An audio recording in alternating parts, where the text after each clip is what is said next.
السلام علیکم، کیسے ہیں سب؟ آج کی ایپیسوڈ میں خلیفہ خان اور نوشین پر دی ہے اور کچھ رومانٹک بھی ہے۔ کیسے لگی کامنٹ اور لائک ضرور کریں یار، بہت محنت سے لکھتی ہوں، لائک اور کامنٹ کوئی نہیں کرتا ہے اور جو کرتے ہیں ان کا بہت شکریہ۔ اسیر نکاح قسط 76 تحریر گل۔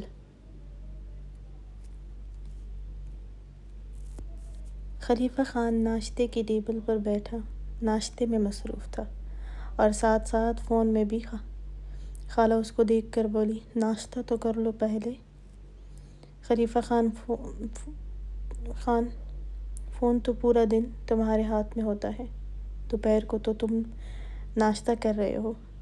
خالہ پورا دن میرا فون میرے پاس نہیں ہوتا، بس آج کچھ ضروری میٹنگز ہیں ان کے بارے میں انفارمیشن دے رہا تھا، اور پھر سیاسی مسئلے بھی ہوتے ہیں تو بہت کم ہی ہوتا ہے۔ وہ مصروف سے انداز میں بولا تھا اور پھر سے اپنے دونوں کاموں میں مصروف ہو گیا تھا۔ اچھا، مطلب تم نے رات تک فارغ ہونا ہے نا؟ یا تب بھی نہیں؟ خالہ کی بات پر خلیفہ نے اثبات میں سر ہلایا۔ تو پھر اپنی بیوی کو کب تک لینے جاؤ گے؟ خلیفہ خان نے خالہ کی طرف دیکھا۔ چلا جاؤں گا خالہ جان، آپ کو کیا جلدی ہے؟ خالہ نے گھورا تھا۔ اس کا مطلب تمہیں اس کے نہ ہونے سے کوئی فرق نہیں پڑ رہا ہے، اور اگر نہیں لینے جانا تھا تو کل بچی کو بتاتے ہی نہ، اب وہ انتظار کر رہی ہوگی تمہارا۔ خالہ نے فکر مندی سے کہا، لہجے میں کچھ پریشانی بھی تھی۔ نہیں کرتی وہ میرا انتظار، اپنے باپ کو بہت یاد کرتی ہے، اس لیے جب فارغ ہوں گا تو لینے چلا جاؤں گا، وہ کچھ لاپرواہی سے بولا تھا۔ خالہ نے گہری سانس لی۔ اس دن اگر تم سے ملنے تمہارے پاس نہ بھیجتی تو اس نے تو مر جانا تھا، حالت خراب ہو گئی تھی اس کی، خالہ نے کہا۔ خلیفہ خان نے مدھم سا مسکراتے ہوئے اثبات میں سر ہلایا۔ یاد تو اسے بھی آج اس کی بہت آئی تھی، وہ جو لیٹتے ہی سو جاتا تھا رات کو، اس کے بنا کافی دیر نیند تھی کہ آنکھیں نہیں دے رہی تھی۔ اس کے ساتھ گزری رات یاد آتی جو اسے بے چین کر رہی تھی۔ دل تو اس کا صبح 4 بجے ہی کر رہا تھا کہ لینے جائے اس کو۔ خالہ نے کچھ دیر بعد کہا، نوشین کے باپ کا نام کیا ہے؟ خلیفہ خان نے کچھ سنجیدگی سے کہا تھا، داؤد خان زادہ نام ہے۔ خلیفہ خان نے جواب دیا، پھر خالہ کو دیکھا، وہ پرسوچ انداز میں بیٹھی تھی۔ کیوں؟ خالہ خلیفہ خان کی آواز پر بے اختیار بولی، یہ شاہ نواز خان زادہ کے کچھ رشتے میں لگتے ہیں؟ ہاں، خلیفہ خان نے ان کو دیکھ کر کہا، سننے کو ملتا رہتا ہے اس کا نام بھی۔ خلیفہ خان نے ٹیشو سے ہاتھ صاف کرتے ہوئے کہا۔ خالہ خاموش رہی تھی، پھر بولی، یہ کب تک یہاں سے واپس جائے گا؟ خلیفہ خان نے نفی میں سر ہلایا۔ یہ تو مجھے نہیں پتا، خالہ نے گہری سانس لی۔ نہیں، ویسے ہی پوچھ رہی تھی، تم نوشین کو وہاں رات کو مت چھوڑا کرو، خود ساتھ مت جایا کرو، ڈرائیور کو بھیجا کرو۔ خلیفہ خان نے کچھ سنجیدگی سے خالہ کے پرسوچ چہرے کو دیکھا تھا۔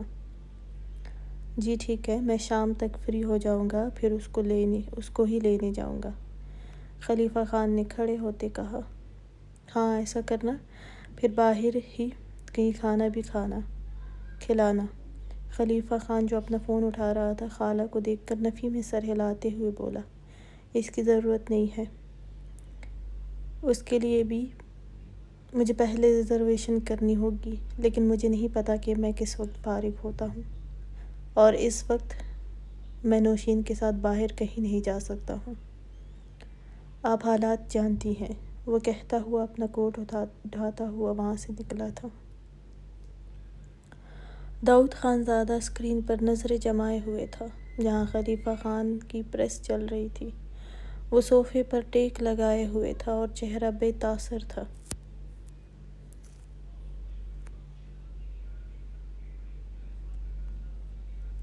تبھی داؤد خان زادہ کی بیوی فاطمہ داؤد آئی تھی۔ یہ مسلمان ہونے کے بعد اس کا نام رکھا گیا تھا۔ وہ داؤد خان زادہ سے عمر میں کم تھی، خوبصورت تھی۔ داؤد خان زادہ کو دیکھ کر مسکرائی تھی۔ کیا دیکھ رہے ہیں؟ اپنے داماد کو دیکھ رہے ہیں۔ ویسے نوشین کے ساتھ اس نے شادی کی ہے، کوئی چھوٹی بات نہیں ہے۔ وہ مسکرائی تھی۔ داؤد خان زادہ نے اسکرین سے نظریں ہٹائی تھی اور نظر فاطمہ پر جمائی تھی۔ تم جو کرنا چاہتے ہو، تمہیں لگتا ہے وہ اس شخص پر اثر کر لے گا؟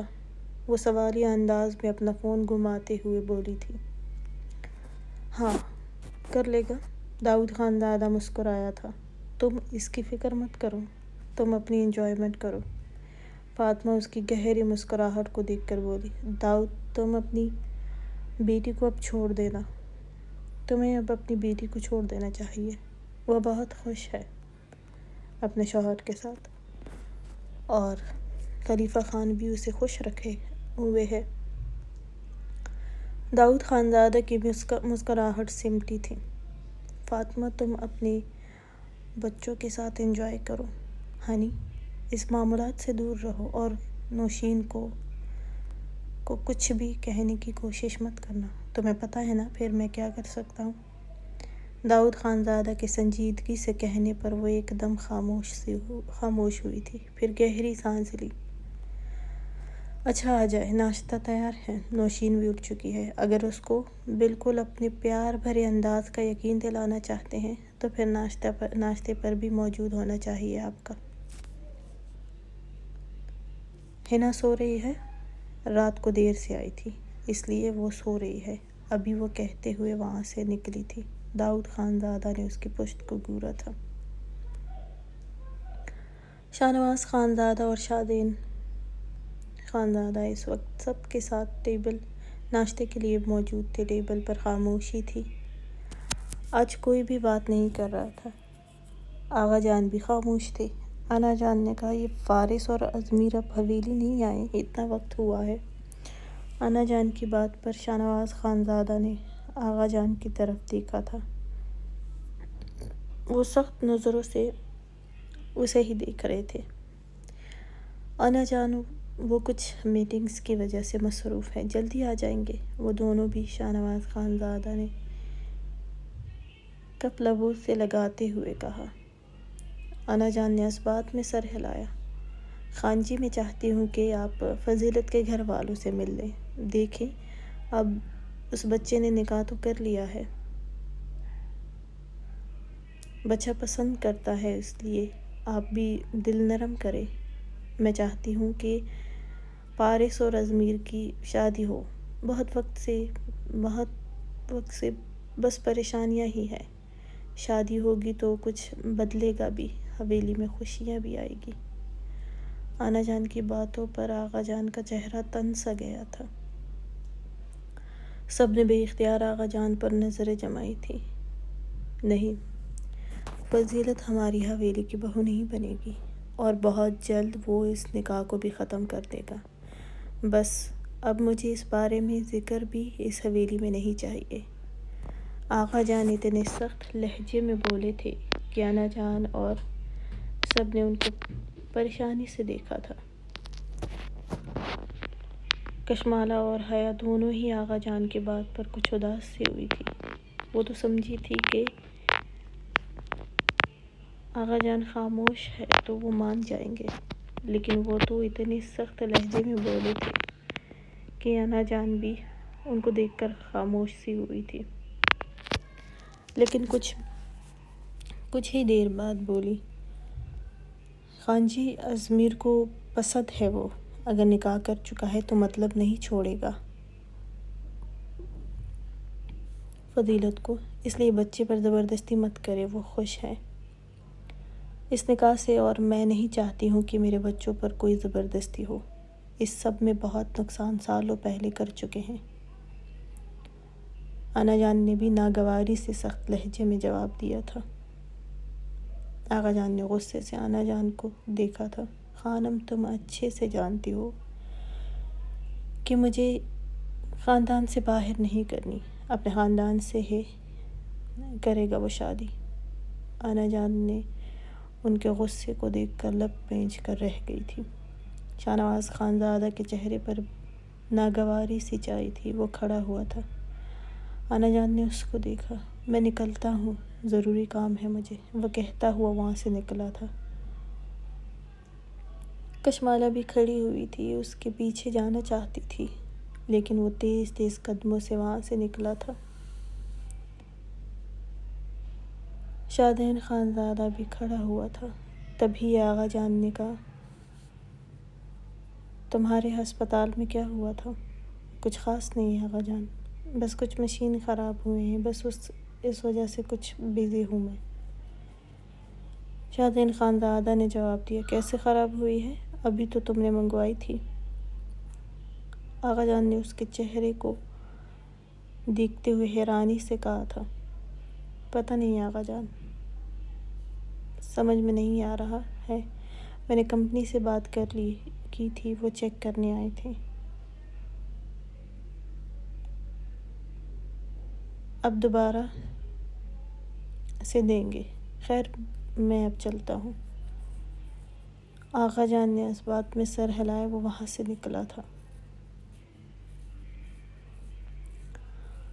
شاہ نواز خانزادہ کے ساتھ ضمیر کھڑا تھا۔ ضمیر علی کی سپورٹ کارز کا بہت شوق تھا، اس لیے اس کے لیے سپورٹ کار منگوائی تھی پاکستان بھی شاہ نواز خانزادہ نے، لیکن آغا جان اس کو وہ نکالنے بہت کم دیتے تھے۔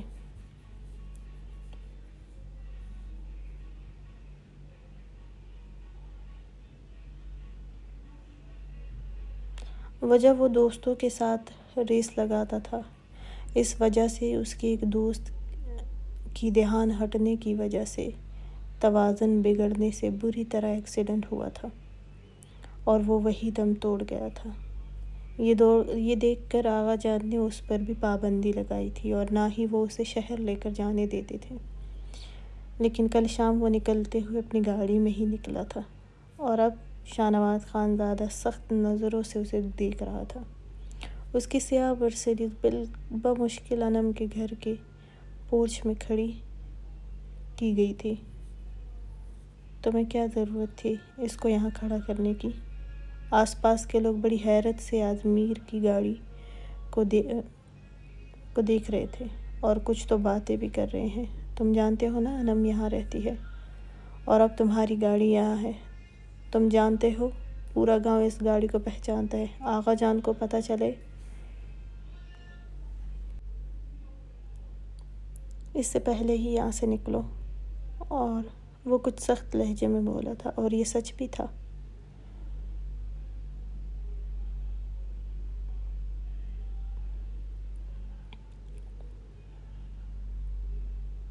اور کچھ حسد کرتے تھے۔ اب پور چھوٹا ہونے کی وجہ سے اس کی گاڑی بمشکل کھڑی کی گئی تھی۔ بچے جھانک کر گیٹ سے دیکھ رہے تھے۔ شاہ نواز خانزادہ نے فارس کو بھی غصے سے دیکھا تھا۔ کچھ ہی دیر میں وہ تینوں وہاں سے نکلے تھے، گارڈز کی گاڑیوں کے ہمراہ۔ خلیفہ خان اپنے آفس میں تھا جب اسے بشیر نے بتایا کہ داؤد خانزادہ کا پارٹنر آیا تھا۔ خلیفہ خان نے اس بات میں سر ہلایا تھا، اندر بھیج دو، خلیفہ خان نے کہا۔ پھر کچھ ہی دیر میں دروازہ کھلا اور ایک مرد کے ساتھ ایک بے پناہ خوبصورت نازک لڑکی اندر آئی تھی۔ خلیفہ خان کچھ حیران ہوا تھا اس بے پناہ خوبصورت لڑکی کو دیکھ کر۔ دونوں نے ہی اندر آتے ہی سلام کیا تھا۔ خلیفہ خان نے کھڑے ہونے کی زحمت نہیں کی تھی اور اس بات میں سر ہلایا۔ یہ دیکھ کر لڑکی خود ہی اس کے قریب آئی تھی۔ اس کو اپنی طرف بڑھتے دیکھ کر خلیفہ خان نے کہا، مس آپ یہاں بیٹھ جائیں۔ وہ مسکرائی اور مینیجر کے ساتھ ہی کرسی پر بیٹھ گئی تھی۔ چہرے پر خوبصورت مسکراہٹ سجائے ہوئی تھی جو اس کو اور بھی خوبصورت بنا رہی تھی۔ آپ داؤد انڈسٹریز کی پارٹنر ہیں؟ وہ اپنی حیرت کو چھپائے سنجیدگی سے بولا تھا۔ جی، میں جیا افتخار ہوں اور ہاں میں ان کی پارٹنر افتخار خان کی بیٹی ہوں۔ کیوں آپ کو نہیں لگتا کہ میں پارٹنر ہو سکتی ہوں؟ وہ ایک ادا سے مسکراتے ہوئے بولی تھی۔ وہ پلین فٹنگ والی میکسی زپ تن کیے ہوئی تھی، بال خوبصورتی سے پیچھے بند کیے ہوئے تھے اور لوز کرلز کیے ہوئے تھے۔ نیوڈ میک اپ میں وہ بہت خوبصورت لڑکی تھی۔ میکسی میں اپنے وجود کو اچھے سے نمایاں کیے ہوئے تھی۔ ہائی ہیلز میں وہ بلا کی حسین تھی۔ خلیفہ خان نے ایک سرسری نظروں سے اس پر ڈالی۔ نہیں، اگر آپ افتخار خان کی بیٹی ہیں تو پھر پارٹنر ہو سکتی ہیں، خلیفہ خان نے اپنی بات پر زور دیتے ہوئے کہا۔ ہاں یہ بھی ہے، وہ پھر ہلکے سے مسکراتے ہوئے بولی تھی۔ خلیفہ خان نے مینیجر کو میٹنگ شروع کرنے کا کہا۔ خلیفہ خان کرسی پر ٹیک لگائے اس کے سن رہا تھا۔ اسے لگا کہ لڑکی صرف اپنی خوبصورتی پر فوکس دیے ہوئے ہے، اس لیے ساتھ ساتھ بیچ میں ہینا سے بھی کچھ نہ کچھ پوچھ لیتا تھا۔ وہ چاہتا تھا کہ وہ سچ میں کام کے بارے میں کچھ جانتی بھی تھی کہ بس صرف اپنی خوبصورتی دکھانے یہاں آئی تھی۔ لیکن وہ خلیفہ خان کو بڑے اچھے سے جواب دے رہی تھی، بلکہ اچھے سے سمجھا بھی رہی تھی۔ خلیفہ خان نے اس بات میں سر ہلاتے ہوئے ان کی سن رہا تھا۔ 1 گھنٹے کی میٹنگ میں خلیفہ خان نے ان کے ساتھ کام کرنے کی حامی دی تھی۔ میٹنگ ختم ہونے کے بعد خلیفہ خان نے اپنے ساتھ بیٹھے بشیر کو دیکھ کر کہا، تم باقی کی ساری ڈیٹیل دیکھ لینا۔ اور پھر ہینا کی طرف دیکھا، مس ہینا، آپ کو باقی کی ساری ڈیٹیلز بشیر دے گا اور آپ کے ساتھ کام کر کے اچھا رہے گا، خلیفہ خان نے سنجیدگی سے کہا۔ اس کے بعد پر وہ مسکرائی تھی، لیکن نظریں ایک پل کے لیے بھی اس کے چہرے سے نہیں ہٹائی تھی، جو خلیفہ خان کو ناگوارا لگی تھی، لیکن وہ کچھ کہہ نہیں سکتا تھا۔ ہینا نے مینیجر کو بشیر کے ساتھ جانے کا اشارہ کیا، کیونکہ بشیر بھی خلیفہ خان کے آفس سے نکل چکا تھا۔ وہ ویسے ہی ٹانگ پر ٹانگ ڈالے بولی، آپ یہ اپنے سسر کی وجہ سے کام کر رہے ہیں یا پھر آپ مجھ سے مطمئن ہوئے ہیں؟ خلیفہ خان اپنی کرسی سے ٹیک ہٹاتے ہوئے سیدھا ہوا تھا، سنجیدہ نظر اس پر جمائے بولا، ہاں آپ کہہ سکتی ہیں، میں نے اپنی بیوی کے باپ سے کام کرنے کے لیے وقت نکالا اس میٹنگ کے لیے، لیکن اگر آپ کی ڈیٹیلز مجھے مطمئن نہ کرتی، میں بالکل اپنا وقت ضائع نہ کرتا آپ کے ساتھ کام کرنے میں، وہ صاف گوئی سے بولا تھا۔ ہینا چپ سی ہوئی تھی اس کے صاف جواب پر۔ ویسے میں نے اکثر آپ کی انٹرویوز میں آپ کو دیکھا ہے، مجھے آپ کے ساتھ کام بھی کرنا تھا، اس لیے میں نے داؤد انکل سے کہا تھا، لیکن آپ کے مینیجر صاف انکار کر دیتے تھے، وہ اس کی خوبصورت لگژری آفس کو دیکھتے ہوئے بولی تھی۔ خلیفہ خان نے اس بات میں سر ہلایا، لیکن کہا کچھ نہیں۔ اب اس کو کفت سی ہونے لگی تھی اس کو پھر بھی یہاں بیٹھے دیکھ کر۔ خلیفہ خان کے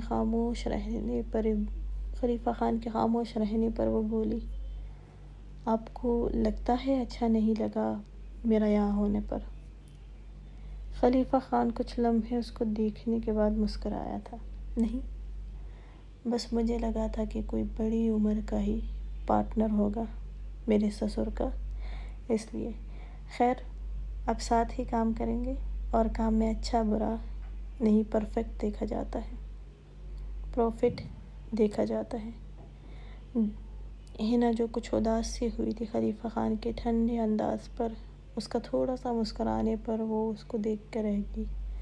چلیں پھر ملاقات ہوگی، اب مجھے بہت ضروری کام سے جانا ہے، خلیفہ خان کہتے ہوئے کھڑا ہوا تھا۔ تبھی ہینا بھی کھڑی ہوئی تھی اور مسکراتے ہوئے بولی، جی بالکل، اور مجھے بہت خوشی ہوگی آپ سے دوبارہ بھی مل کر۔ خلیفہ خان نے اپنے ڈرائیور کو گاڑی سٹارٹ کرنے کا میسج کیا اور اس بات میں سر ہلایا، پھر وہ دونوں ہی وہاں سے نکلے تھے۔ خلیفہ خان اپنی گاڑی کی طرف بڑھنے لگا جب وہ اس کی کچھ قریب ہوئی تھی۔ کل میں آؤں گی، وہ اپنے چہرے پر آئے بالوں کو پیچھے کرتے ہوئے مسکرا کر بولی تھی۔ خلیفہ خان نے بھی مسکراتے ہوئے اس بات میں سر ہلایا اور اپنی گاڑی کی طرف بڑھا۔ وہ گاڑی میں بیٹھا لیکن نظر حنا افتخار پر ہی تھی۔ وہ وہی کھڑی اس کی گاڑی کو ہی دیکھ رہی تھی، چہرے پر مسکراہٹ تھی۔ بشیر بھی آیا، گاڑی میں بیٹھا اور حنا کا مینیجر بھی گیا۔ تب بھی وہ وہاں سے ہٹی تھی۔ تب وہ وہاں ہی کھڑی خلیفہ خان کی گاڑی کو ہی دیکھ رہی تھی۔ بشیر کیا سچ میں افتخار خان کی بیٹی ہے؟ اور کب سے یہ داؤد خان زادہ کے ساتھ کام کر رہی ہے؟ اور پھر مجھے بتاؤ، افتخار خان کے بارے میں وہ جانتا تھا، لیکن اس کی بیٹی کے بارے میں اسے آج پہلی دفعہ پتہ چلا تھا۔ سر، یہ افتخار خان کی اکلوتی بیٹی ہے اور پچھلے 3 سال سے وہ اپنے باپ کے ساتھ کام کر رہی ہے، یا یوں بھی کہا جا سکتا ہے کہ داؤد خان زادہ سے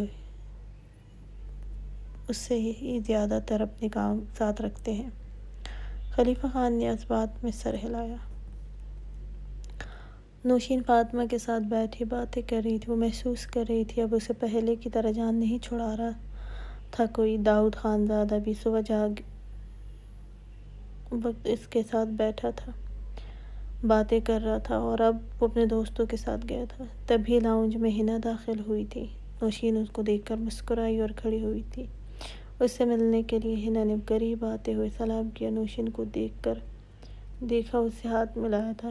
حنا اکثر لندن میں فاطمہ اور داؤد خان زادہ سے ملنے آتی تھی اور کچھ وقت نوشین کے ساتھ بھی بیٹھ جاتی تھی۔ نوشین کو وہ اچھی لگتی تھی۔ کیسے ہو نوشین؟ وہ سامنے صوفے پر بیٹھتے ہوئے بولی تھی۔ میں ٹھیک ہوں، آپ بھی بابا کے ساتھ آئی ہیں؟ فاطمہ کافی پینے میں مصروف تھی اور ان دونوں کو ہی دیکھ رہی تھی۔ نوشین نے مسکراتے ہوئے پوچھا۔ حنا نے سنجیدگی سے جواب دیا، ہاں، کام تھا مجھے بھی یہاں۔ اس کے سنجیدگی سے جواب دینے پر وہ خاموش سی ہوئی تھی۔ نوشین شلوار قمیض پر سیاوہی چادر اوڑھے ہوئی تھی۔ تم اس طرح سے رہتی ہو؟ وہ نوشین کو اپنے پورے وجود پر چادر اوڑھا دیکھ کر حیران ہوئی تھی۔ نوشین نے آہستہ سے اس بات میں سر ہلایا۔ حنا نے گہری سانس لی۔ ارے، گھر کے اندر نہ کوئی سردی ہے اور نہ کوئی ایسا مرد جس سے چھپنے کے لیے تم اتنی بڑی چادر اوڑھو۔ حنا نے کوفت سے کہا، وہ مجھے عادت ہے اس طرح، میں دوپٹہ نہیں لائی ہوں اپنے ساتھ۔ نوشین نے آہستہ سے کہا۔ حنا نے فاطمہ کی طرف مسکراتے ہوئے دیکھا۔ آپ نے بہت کوشش کی تھی اس کو بدلنے کی، لیکن کوئی فائدہ نہیں ہوا۔ وہ پھر بھی ویسے ہی ہے، بلکہ اور بھی ایسی ہو گئی ہے۔ فاطمہ نے کوئی جواب نہیں دیا۔ نوشین، تم نے جانا ہے آج؟ کیا تمہارا شوہر تمہیں لینے آئے گا؟ فاطمہ نے نوشین کو خاموش دیکھ کر پوچھا۔ نوشین نے اس بات میں سر ہلایا۔ کیا خلیفہ خان یہاں آنے والا ہے؟ نوشین نے نظریں اٹھا کر حنا کو دیکھا تھا جو مسکراتے ہوئے پوچھ رہی تھی۔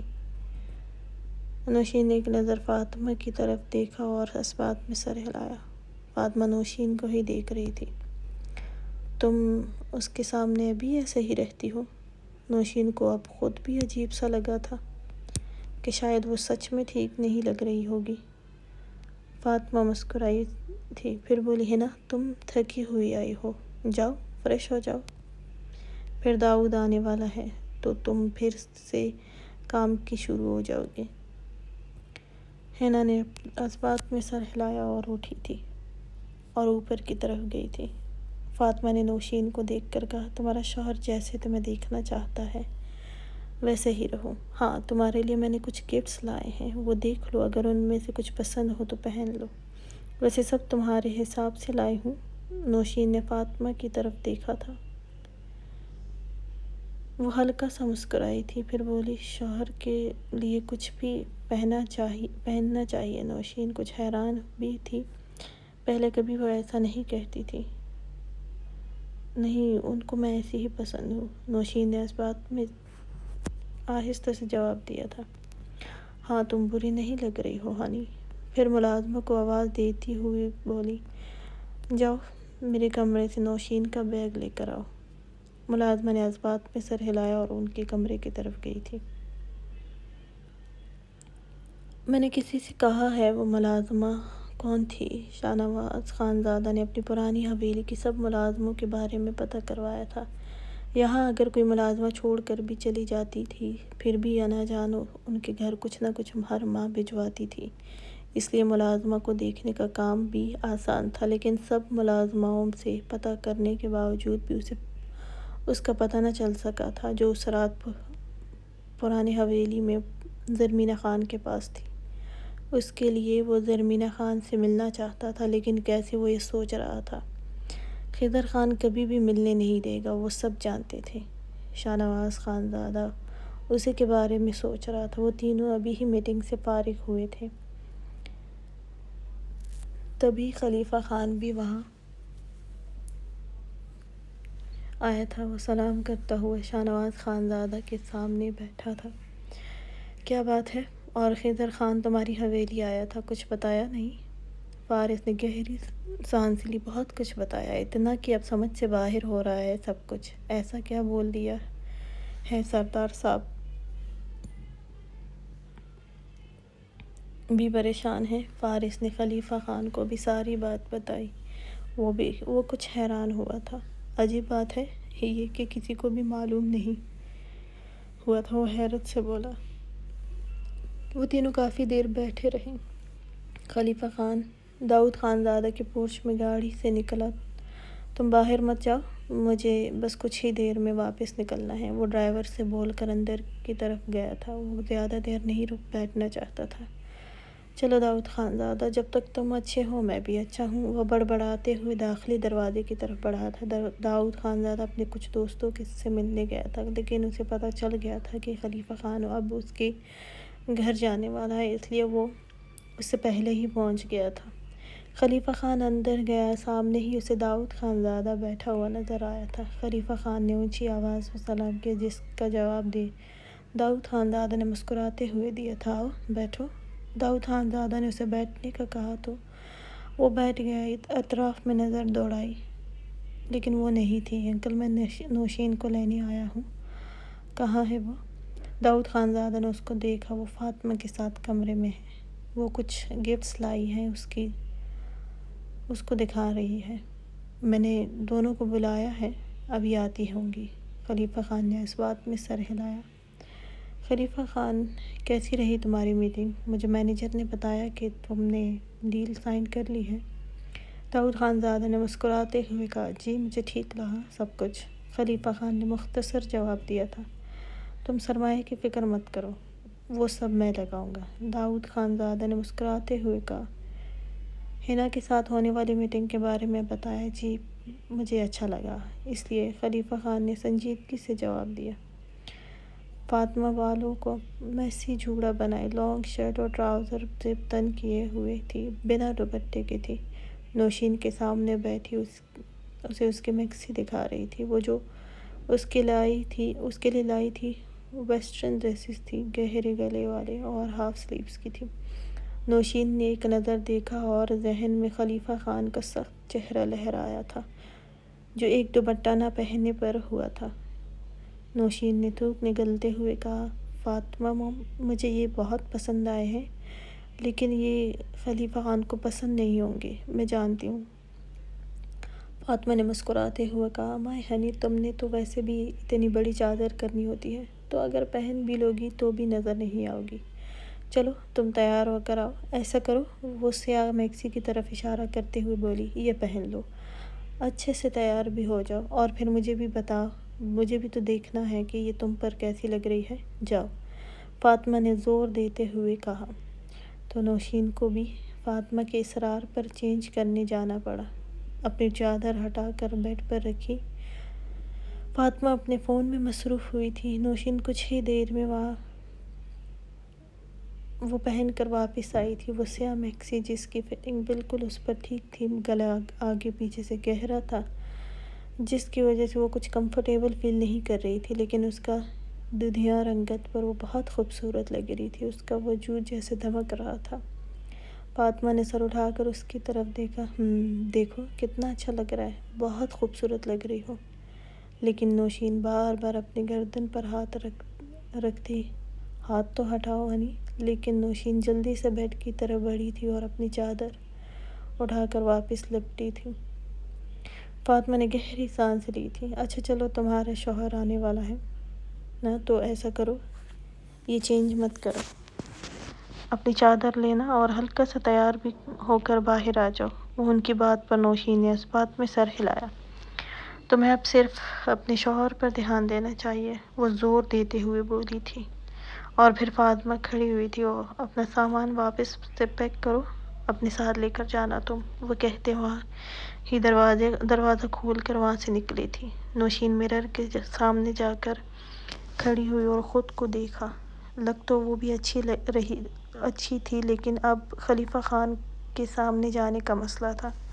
نوشین کو میکسی اچھی لگی تھی۔ ہاں، چادر لے لوں گی، کسے پتہ چلے گا، جاتے ہی میں چینج کر لوں گی، نوشین نے سوچتے ہوئے تیاری کی۔ آنکھوں میں گہرا کاجل لگایا، گلوس لگاتے ہوئے اسے کل خلیفہ خان کی بات یاد آئی تھی۔ اس نے فاطمہ کے لائے میک اپ سے میوٹ کلر لبوں پر لگایا اور مسکرائی تھی، پھر کچھ دیر میں ہی باہر کی طرف آئی۔ نظر سامنے ہی خلیفہ خان داؤد خان سے باتوں میں مصروف تھا، اس پر گئی تھی، ساتھ ہی فاطمہ بھی تھی۔ داؤد خان زادہ کے ساتھ بیٹھی ہوئی تھی۔ نوشین چلتے ہوئے ان کے قریب آئی تھی اور سلام کیا، جس کا جواب دونوں نے سر ہلا کر دیا۔ خلیفہ خان بے اختیار اس کو دیکھنے لگا تھا۔ داؤد خان زادہ نے مسکراتے ہوئے کہا، آ جاؤ، بیٹھو۔ وہ اپنی طرف پڑے صوفے پر بیٹھنے کا کہا، لیکن نوشین خلیفہ خان سے کچھ فاصلے پر جا کر بیٹھ گئی تھی۔ وہ اب سیاہ چادر میں تھی۔ تبھی وہ لوگ ابھی باتیں کر رہے تھے کہ حنا بھی نیچے آئی تھی، خلیفہ خان کو دیکھ کر مسکرائی تھی اور جلدی سے ان کے قریب بڑھی تھی۔ دیکھ لیں، آج ہماری یہ دوسری ملاقات ہو رہی ہے، وہ چہک کر بولی تھی۔ اس کی آواز پر خلیفہ خان نے اس کی طرف دیکھا تھا، وہ کچھ حیران بھی ہوا تھا اس کو بھی یہاں دیکھ کر۔ نوشین نے بھی خلیفہ خان کو دیکھا تھا۔ داؤد خان زادہ نے مسکراتے ہوئے کہا، یہ تو آپ جانتے ہی ہیں۔ نوشین بھی مسکرائی تھی۔ خلیفہ خان کو کچھ دیر ان کو دیکھنے لگا۔ جی، آج دوسری ملاقات ہے آپ سے، خلیفہ خان نے مسکراتے ہوئے کہا۔ خلیفہ خان، یہ ہماری ینگ اور بہت ہی ٹیلنٹڈ پارٹنر ہے۔ ویسے تو میرا پارٹنر پہ افتخار ہے، لیکن اب حنا ہے اس کی جگہ۔ داؤد خان زادہ نے گہری نظر خلیفہ خان پر ڈالی اور وہ مدھم سا مسکرایا تھا۔ نوشین کچھ حیران بھی تھی کہ حنا پہلے خلیفہ خان سے مل چکی۔ حنا نے اپنے کرلز کیے بالوں کو ایک ادا سے پیچھے کرتے ہوئے وہاں بیٹھی تھی۔ خلیفہ خان نے اس بات میں سر ہلایا، پھر داؤد خان کو دیکھ کر بولا، میں نکلتا ہوں اب۔ ارے نہیں، ایسے نہیں، کھانا کھانے کے بعد جانا تم دونوں، داؤد خان زادہ نے مسکراتے ہوئے کہا۔ خلیفہ خان نے نفی میں سر ہلاتے ہوئے کہا، نہیں، میں میٹنگ کے بعد کھا کر آیا ہوں، اور نوشین نے نہیں کھایا تو اس کو بھی میں کھلا دوں گا۔ وہ کھڑا ہوا تھا۔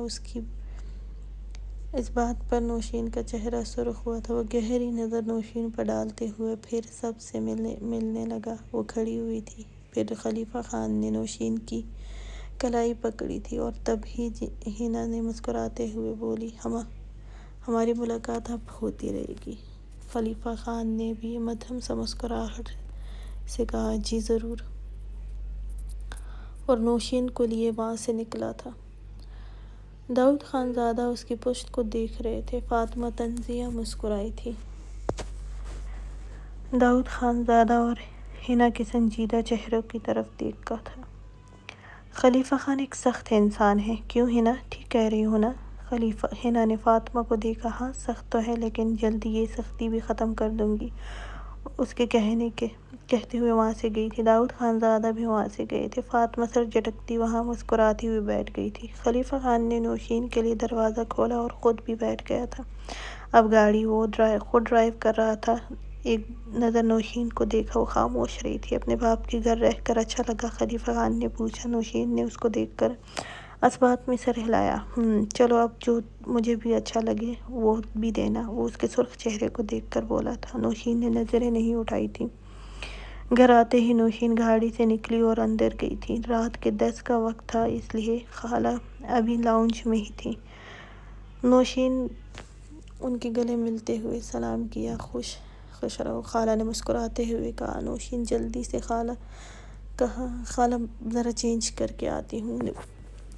نہیں بس میں اب جانے والی ہوں، تمہارا انتظار کر رہی تھی، خالہ نے بھی سامنے لگے اسکرین کو بند کرتے ہوئے بولی تھی۔ تبھی خلیفہ خان بھی اندر آیا تھا۔ نوشین اس سے پہلے جا کر اپنے کپڑے چینج کرنا چاہتی تھی، اس لیے جیسے ہی وہ اندر آیا وہ وہاں سے نکلی تھی۔ نوشین کمرے میں آئی، جلدی سے اپنی چادر اتاری اور صوفے پر بیٹھ کر سینڈل بھی کھولنے لگی تھی۔ اس کے ہاتھ کپ کپانے لگے تھے۔ یہ سوچ کر کہ وہ اس سے بے باک لباس میں نہ دیکھ لے، وہ اٹھی اور ڈریسنگ روم میں گئی تھی۔ اپنے لیے آرام دہ کپڑے نکالے اور ایک کندھے سے میکسی نیچے کی۔ ابھی وہ چینج کرتی کہ خلیفہ خان بھی وہیں داخل ہوا تھا۔ وہ اپنے کان میں لگے ایئرپوڈز پر بات کر رہا تھا۔ نوشین ساکت ہوئی تھی۔ خلیفہ خان کی نظر نوشین پر پڑی، وہ اسٹل ہوا تھا۔ نوشین کو سیاہ میکسی میں دیکھ کر اس کے خوبصورت وجود چاند کی طرح چمک رہا تھا، جس کا گہرا گلا تھا۔ نوشین گھبراتے ہوئے وہاں ہاتھ رکھتے ہوئے اپنے کپڑے ہاتھ میں لیے، لیکن خلیفہ خان کا بڑا وجود دروازے میں کھڑا تھا۔ نوشین کچھ قدم آگے کی طرف بڑھائے۔ خلیفہ خان نے پھر سے بات کرتے ہوئے کچھ قدم نوشین کی طرف بڑھائے اور اس کے بالکل قریب آیا۔ نوشین نے نظریں جھکائی تھی، وہ پھنس چکی تھی۔ وہ اب اپنی سانس ابھی سے اٹکتی ہوئی محسوس ہو رہی تھی۔ اس کو قریب دیکھ کر ہی تم سے جو میں نے کہا ہے وہ کرو، اور پھر اس کے بعد مجھے ڈسٹرب مت کرنا، جو بھی مسئلہ ہو ہینڈل کر لینا، وہ بشیر کو بولتے ہوئے ایئرپورٹس اپنے کانوں سے نکال کر سامنے مرر پر رکھے۔ پھر ایک قدم اور بھی اس کے قریب گیا تھا۔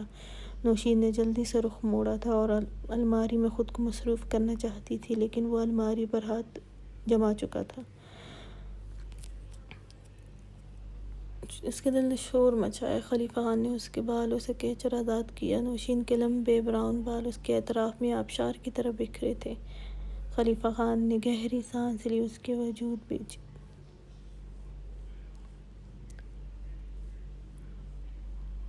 سرگوشی میں بولا تھا۔ وہ اس کے کندھے پر جھکا تھا، وہاں اپنا لمس بکھیرنے لگا۔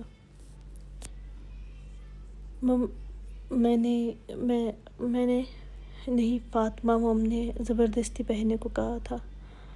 میں نے چادر اچھے سے کی تھی، نوشین جلدی وضاحت دینے لگی تھی۔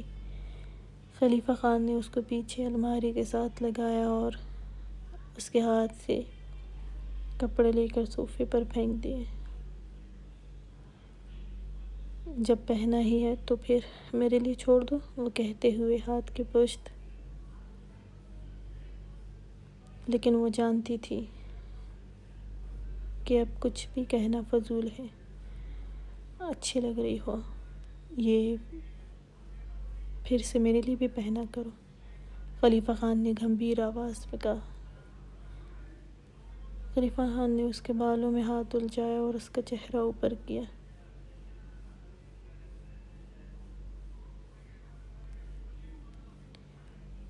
نوشین نے زور سے آنکھیں بند کی تھی۔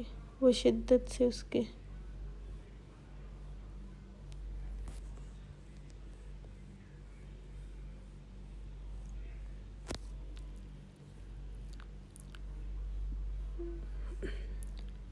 شرٹ جکڑے ہوئی تھی، لیکن اس کا شدت بھرا لمس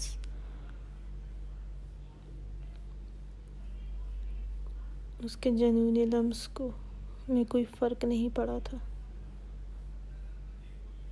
اس کی شرٹ زور سے ہلانے لگی۔ خلیفہ خان نے اس کے دونوں ہاتھ اپنے ایک ہاتھ میں پکڑا۔ نوشین کی آنکھیں پل میں نم ہوئی تھی اور بہہ تھی۔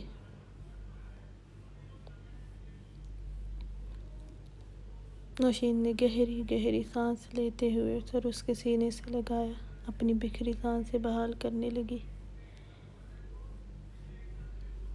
خلیفہ خان اسے بیڈ پر بٹھائے ہوئے نوشین کچھ کو پیچھے کی طرف دھکیلتے ہوئے اس کے اطراف میں اپنے ہاتھ جمائے تھے۔ نوشین نے گہری سانسیں لیتے ہوئے اسے دیکھا تھا۔ خلیفہ خان نے اس کے لبوں پر سجے رنگ کو پوری طرح اتار دیا تھا۔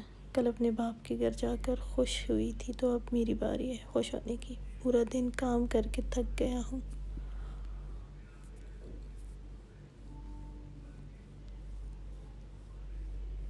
دونوں ہاتھ اس کے سینے پر جمائے ہوئے تھی۔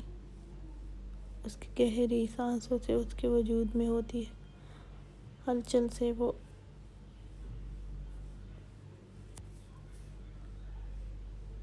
کچھ ہی دیر میں خلیفہ خان نوشین اٹکتے ہوئے اسے پکارا تھا۔ خلیفہ خان نے بھاری آواز میں کہا،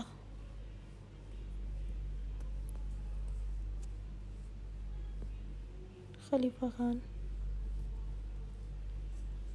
اس کی نم آواز پر اسے آزاد کرتا ہوا خود پرسکون کرتا اس کے ساتھ ہی لیٹا تھا۔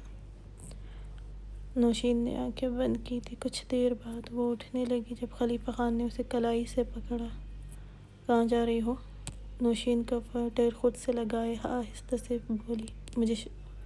ابھی وہ اتنا ہی بولی تھی کہ وہ اسے اپنی طرف کھینچا جو پہلے ہی تھکی ہوئی تھی اس کے چوڑے سینے سے لگی تھی۔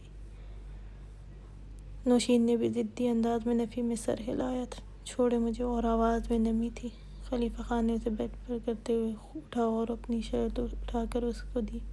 نوشین نے بنا اس کو دیکھے ہی، مسئلہ بتاؤ اپنا، یہ رونا کس بات پر آ رہا ہے تمہیں؟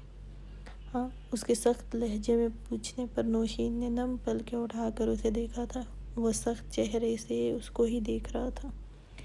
آپ کو نہیں پتہ؟ نوشین نے واپس چہرہ جھکاتے ہوئے نم آواز میں جواب دیا تھا۔ خلیفہ خان اسے بالوں سے جکڑے اپنی طرف کیا۔